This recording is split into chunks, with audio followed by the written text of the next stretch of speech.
Okay, so that was cool, but let's have a closer look. First of all, you'll notice that when the Jeep hits anything, it interacts physically with it, like this tree gets bumped out of the way.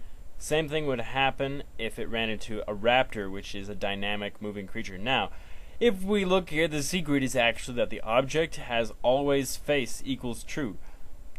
This means that it's always going to be looking away from us. So, this effect is only effective when the player is looking at the vehicle driving away from it. If the vehicle's ever driving slightly non-perpendicular to the view, the effect is ruined. So when this effect is used in-game, it will have to go much faster.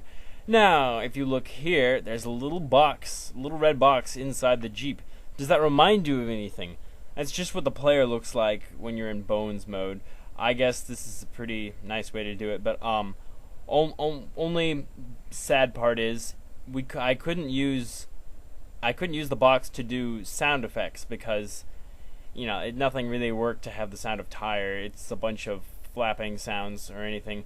Anyway, what this does is it gives a physical interaction to the vehicle, which otherwise would have no physical properties. I don't think it can be animated when it's not physical. So there you have it. We have the Jeep driving away, and we've made it drivable. This is useful when you want to have an AI in Trespasser that's escaping from the player. Have fun! Okay, and on a final note, you can animate a Jeep that's not physical, just to be clear on that, but I'm using here the X velocity script animation, and I don't think it can be non-physical when you give a velocity to an object.